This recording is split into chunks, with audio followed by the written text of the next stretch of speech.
Hello दोस्तों, मैं doctor V के सत्या। आज देखते हैं अर्थराइटिस के बारे में। ठीक है, इससे पहले भी ऑस्टियोआर्थराइटिस को देख चुके थे। लगभग सेम बात व्याधि है, बात की वजह से होने वाली बीमारी है। ठीक है ना। अर्थराइटिस का मेन जो डिस्क्रिप्शन है कहें तो इन्फ्लामेशन इन जॉइंट। ठीक है, इन्फ्लामेशन जॉइंट में जब इन्फ्लामेशन हो जाता है तो उसे हम अर्थराइटिस कहने लगते हैं, और थोड़ा सा बड़ा होता है तो हम उसे फिर ऑस्टियोआर्थराइटिस कहने लगते हैं। ठीक है ना, ये जॉइंटों में होने वाली बीमारी है। ठीक है ना।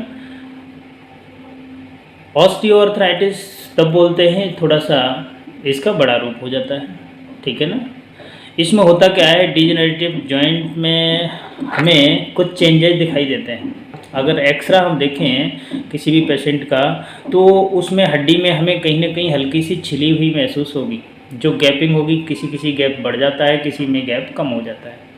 बीच में जो लेयर कार्टिलेज होती है उसमें सिनोवियल फ्लूइड होता है, वो कम हो जाता है तो हड्डी में हड्डी आपस में टकराने लगती है, कट कट की आवाज़ आती है, दर्द होना शुरू हो जाता है। ये मुख्य फीचर होते हैं। जब कार्टिलेज घिस जाती है तो उसमें से कट कट की आवाज़ आने लगती है, और जब आवाज़ आती है तो वो दर्द करती है, क्योंकि हड्डी से हड्डी जहाँ टकराएगी वहाँ पर दर्द होगा। ठीक है, तो वहाँ पर देखने को दर्द मिलेगा, स्वेलिंग हो सकती है और लॉस ऑफ मोशन हो सकता है। अगर पैर सीधा करता है तो दर्द होता है, टेढ़ा करता है तो दर्द होता है। उसे बैठने में, उठने में, लैट्रिन करने में, ये सारी की समस्याएं से जूझना पड़ता है। और एक बार होने लगता है तो ये काफ़ी लंबे समय तक रहता है और सही नहीं होता है। सही होता है तो लंबे समय में एक निश्चित एक रूटीन पर मेडिसिन चलती है तो ये सही हो जाता है। ठीक है ना। हम अगर सिम्टम्स की बात करें तो पेन हो सकता है, उसको स्वेलिंग होगी। ठीक है, सूजन हो सकती है उसके जॉइंटों में, और ठंडियों में तो ये और परेशान करने वाला रोग है। ठीक है ना, बहुत दुर्लभ कर देता है, मुसीबत होती है। ठीक है ना। स्टिफनेस हो सकती है, डिफॉर्मिटी आ सकती है, और डिक्री रेंज ऑफ मोशन। ठीक है ना, उसकी गति कम हो सकती है।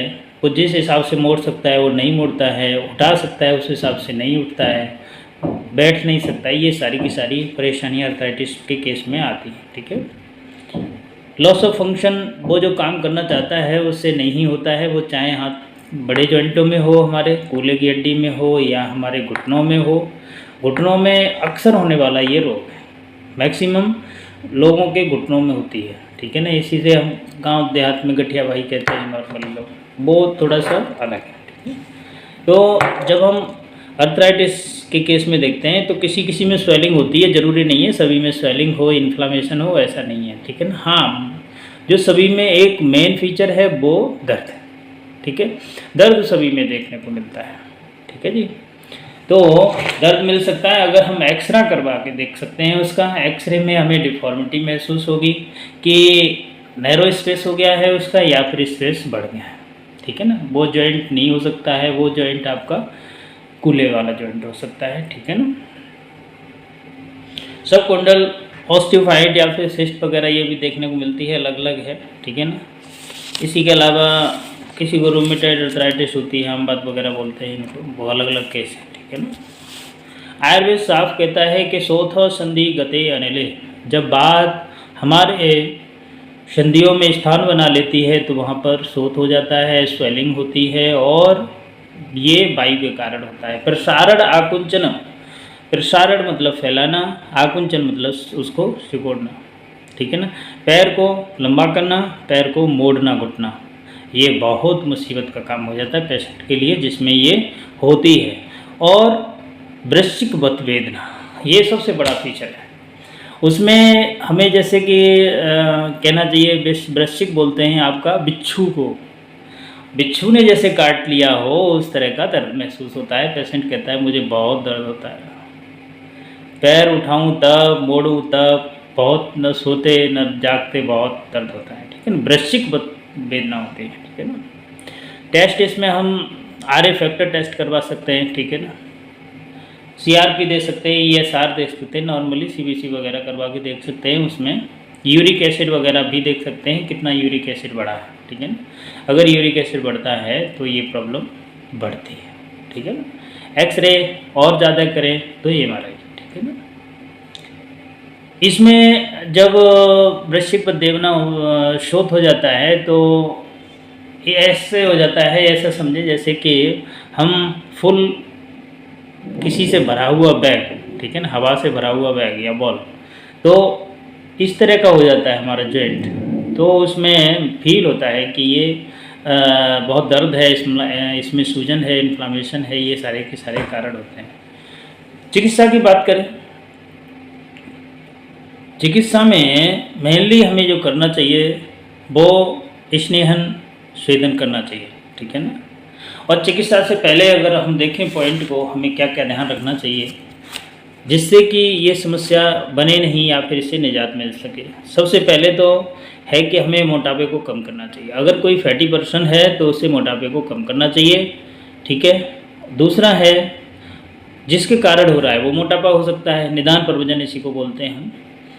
जिसके कारण हो रहा है उस कारण को हटा देना, ठीक है ना। कोई भी ज़्यादा लंबे समय तक टहलता है या फिर सवारी करता है या फिर खड़ा रहने का काम है या फिर वो पैर मोड़ के बैठता है, ठीक है ना, तो ऐसे लोगों में भी हम जॉइंट पेन की समस्या को देखते हैं, ठीक है ना।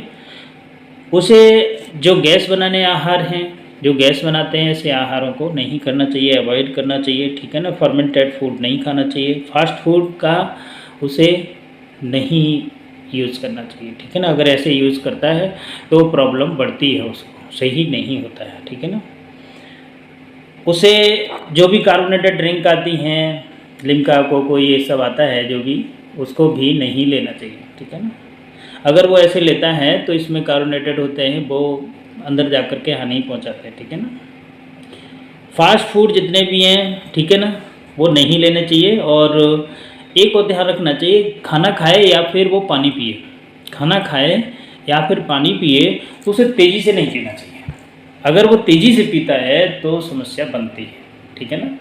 तेज़ी से खाना खाता है, तेज़ी से पानी पीता है, ये भी नहीं करना है उसे। पहले के ज़माने में लोग बोलते थे अमूमन कि भाई बैठ के पानी पिया करो। क्यों बैठ के पानी पिया करो, क्या कारण है? तो वो कहीं ना कहीं रीज़न है कि जो हम बैठ के पानी पीते हैं वो डायरेक्ट हमारे ईसोफेगस से स्टमक में जाता है, तो कहीं ना कहीं जो वेग है जाने का वो बढ़ जाता है, ठीक है ना। वेग बढ़ने से हमारे शरीर में सप्त धातुएं होती हैं, वो कहीं ना कहीं है कि इफ़ेक्ट डालता है, ठीक है ना।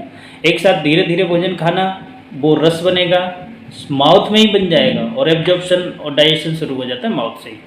लेकिन आपने जल्दी जल्दी आधा, एक रोटी का आधा आधा टुकड़ा किया और डाल लिया, बस खत्म, पेट भर गया। आप चाहे जो हो, पेट डकारें, उल्टी जैसा मन, पेट भारी है डॉक्टर साहब, ये सब समस्याएं होती। तो चाहे 2 रोटी खाएं लेकिन आधा आधा टुकड़ा करके खाएं, धीरे धीरे खाएं, तो ऐसा करने पर हमें जल्दी लाभ प्राप्त होता है, ठीक है ना।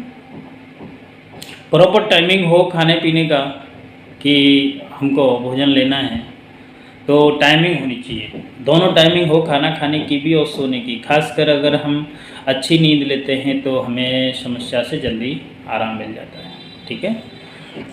तो ये सब कुछ पॉइंट हैं जिनको हमें ध्यान रखना है। लेकिन लोग पूछते हैं मेडिसिन दवाई बता दो। अरे दवाई खाना कोई शॉर्टकट नहीं है, अपने को संभालो। सबसे पहले अपने को जितना ज़्यादा प्रकृति नेचर के साथ जोड़ेंगे सही रहेंगे, ठीक है ना। दवाई खाना सॉल्यूशन नहीं है, दवाई खा खा के थक जाओगे फिर कहोगे भगवान बचाए, ठीक है ना। तो भगवान तभी बचाएंगे, भगवान की बनाई हुई प्रकृति के संपर्क में रहिए, ठीक है। इसके अलावा हम अगर होम रेमेडी की बात करें तो उसमें हम बता सकते हैं, सबसे पहले शुंठी और मेथी, इसको गर्म पानी में डाल करके हम पी सकते हैं तो भी हमें फ़ायदा मिलेगा, ठीक है ना। इसके अलावा हमें स्नेहन और स्वेदन भी करना चाहिए। अगर स्वेलिंग वगैरह है तो थोड़ा सा ऑयल लगा करके मसाज करके हमें गर्म पट्टी बांध लें, उससे आराम मिलेगा, ठीक है। और ठंडियों में गर्म पट्टी बांधें, तेल लगाएं, फिर थोड़ा सा सिकाई ज़रूर करें, ठीक है ना। ये इसके बाद में और भी लेप वगैरह भी कर सकते हैं, उनकी ज़रूरत नहीं है लोग, क्योंकि मुसीबत होगी, ठीक है ना। एरंड ऑयल से खास करके हमें क्या करना चाहिए, एरंड ऑयल ले लें और उसको एप्लीकेशन करें, और एप्लीकेशन के बाद में उसे हम क्या करें, थोड़ा सा गर्म पट्टी ले करके बांध लें और धूप में बैठ जाएं, ठीक है ना, सेक लगा लें थोड़ा सा, ठीक है। मेथी दाना हो गया, अश्वगंधा, शुंठी, इनको तीनों संभाग में लेकर के पीस करके थोड़ा सा हम, कुछ नहीं है, हल्का फुल्का दर्द है तो ये ज़रूर करें। तो उससे भी अगर लगातार आपने एक भी होम रेमेडी कर ली तो भी आप सही हो सकते हैं। जल्दबाजी के चक्कर में नहीं पड़ें कि मेरा दर्द आज ही, हाँ दर्द आज शांत करना है तो जाकर के कोई टैबलेट ले लो दर्द की, ख़त्म हो जाएगा, फिर कल चालू हो जाएगा। लो क्या करोगे? तो वो कोई शॉर्टकट नहीं है। हाँ दर्द है तो टैबलेट ले लो, लेकिन ये कंटिन्यू रखो, ठीक है। मेथी, अजवाइन या फिर हम अदरक, शुंठी ले सकते हैं, ठीक है ना। सौंठ, दालचीनी, सौंठ, जीरा, हींग, इनको हम मिलाकर रख लें। दालचीनी हो गया, सौंठ हो गया, जीरा हो गया, हींग हो गया, लौंग हो गई, मेथी, अजवाइन और शुंठी, ये 4-5 चीज़ें लेकर के हम संभाग में ले लें तो अति उत्तम। फिर 2 चम्मच सुबह, 2 चम्मच शाम को, ये सब लेकर के 100 रुपये का ज़्यादा है। 100 रुपये की दवाई आपकी बन जाएगी करीब करीब 15 दिन। क्या चाहिए था?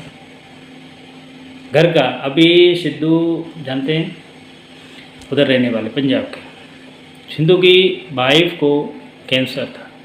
वाइफ थी शायद, माँ थी, तो उनके घर में किसी को कैंसर था, 4th ग्रेड का कैंसर था। सबने मना कर दिया कि भाई सही नहीं हो सकता, कोई इलाज नहीं है, सब जगह दिखा दिया, यहाँ वहाँ, लेकिन ओनली होम रेमेडी, कुछ नहीं किया, आयुर्वेद ट्रीटमेंट चला और प्योर कैंसर से फ्री हो गया। अब कहेंगे क्या लाखों का खर्चा, ये कुछ नहीं, ओनली प्रकृति से जुड़ना, जो प्रकृति ने दिया है उसको खाना, निरोग, कैंसर खत्म। अब बताइए, लोग आयुर्वेद सख्त करते हैं, सख्त अरे सही हो सकते हैं मेथी दाना लेने से, डायबिटीज जा सकती है। अरे आप सख्त तो पहले ही कर बैठे हो, ख़त्म होने का तो चांस कब आएगा वो विधाता जाने, ठीक है ना। तो उसके लिए हमें अंदर से विश्वास शक्ति को जगाना है, और बिलीव पावर बहुत बड़ी पावर होती है। बिलीव आदमी को तभी आता है जब सब जगह से उसका किनारा कट जाता है, सब जगह से डोर कट जाती है कि अब कोई सहारा नहीं, मेरा एक सहारा है। सिद्धू की तरह, सिद्धू के घर में था, सब ने मना कर दिया तो कोई नहीं, आयुर्वेद से ही मरना तो है, सही हो गए, विश्वास किया होंगे। तो आप विश्वास रखेंगे कि मैं जो कर रहा हूँ, मैंने जो दवाई ली है उससे मेरा दर्द गायब होगा, सब कुछ सही हो जाएगा, तो आप सही हो जाएंगे। नहीं तो आप दवाई लेते रहिए और डॉक्टर को पैसा देते रहिए, ठीक है ना, ठीक है ना। इसके अलावा अगर कोई थोड़ा आसन वासन, ठीक है ना, देखो मूवमेंट का भी असर है। अगर किसी को दर्द वगैरह है, लेकिन उसे मूवमेंट ज़रूर करते रहना चाहिए, अगर मूवमेंट नहीं करेगा तो मुसीबत आएगी, ठीक है ना। डाइजेशन को ख़राब नहीं होने देना है, शरीर में आम नहीं बननी चाहिए। बार बार हम बोलते हैं डाइजेशन सब बीमारियों का जनक जो है, पिता है, वो इंजन है हमारा, वो डाइजेशन ही है। डाइजेशन सही, सब सही, ठीक है।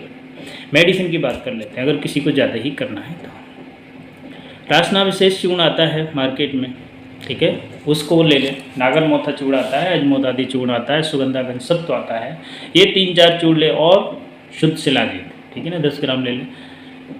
शुद्ध शिलाजीत, नागर मोथा, अश्वगंधा, अजमोद आदि चूर्ण और रासना विशेष, ठीक है ना। रासना विशेष में बहुत अच्छी ताकत है कि वो रीजनरेट का काम करता है, ठीक है ना। इसी में पुनर्वादी चूर्ण भी आता है, पुनर्वादी क्वाथ भी आता है, वो भी रीजनरेटिंग का काम करते हैं। नॉर्मली मेडिसिन में, आयुर्वेद में चलता है, ठीक है। ये 3-4 चूर्ण हैं, इनको मिलाकर कूट पीस के, वो कूट पीस के क्या मार्केट में मिल जाएंगे, सब बने हुए, ला करके अलग अलग लेके आए, फिर मिला ले, संभाग में उनको मिला करके रख ले और उनको फिर वो खाए। अगर शिलाजीत मिलाता है तो उसकी क्वांटिटी को 10 से 12 ग्राम ही रखें, ठीक है ना, 10 ग्राम से कम रखें। महाराज गुगुल, ये भी आता है, मार्केट में मिल जाता है। चंद्र प्रभावटी बहुत अच्छा काम करती है, ठीक है ना। वात गजांकुश रस, ठीक है ना, इसको ले सकता है।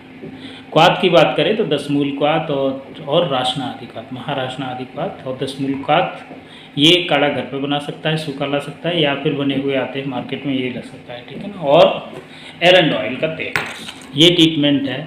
ऑस्टियोआर्थराइटिस हो, अर्थराइटिस हो, आम बात हो, संधि बात हो, लगभग एक जैसे ट्रीटमेंट चलते हैं, ठीक है ना, वो ले सकता है। और रूमेटॉइड अर्थराइटिस हो लगभग उसका, ठीक है ना, और सही हो जाएंगे। कहीं जाने की ज़रूरत नहीं है। आप अपने डॉक्टर खुद बनिए, प्रकृति से जुड़िए। परमात्मा ने सब दिया है, लेकिन हमको क्या करना है? विश्वास की कमी है हमारे अंदर। विश्वास नहीं करते तो सभी करने का कोई इलाज नहीं है। दवा ले लो, वो आपको 2 घंटे रिलीफ दिलाएगी, फिर ले लो, लिवर डैमेज करो, फिर मोटा पैसा दो जा करके डॉक्टर, ठीक है ना, लिवर सही करने के लिए। इसीलिए ध्यान रखें अपने डॉक्टर खुद बने। लेकिन अगर गंभीर समस्या है तो उसके लिए नज़दीकी डॉक्टर से संपर्क कर सकते हैं। जो भी आपके सही इलाज तो नज़दीकी डॉक्टर या डॉक्टर के पास जाकर के ही होता है, ठीक है ना। बाकी अगर नहीं है तो कुछ भी होता है तो हमसे भी पूछ सकते हैं, ठीक है। थैंक यू, नमस्कार।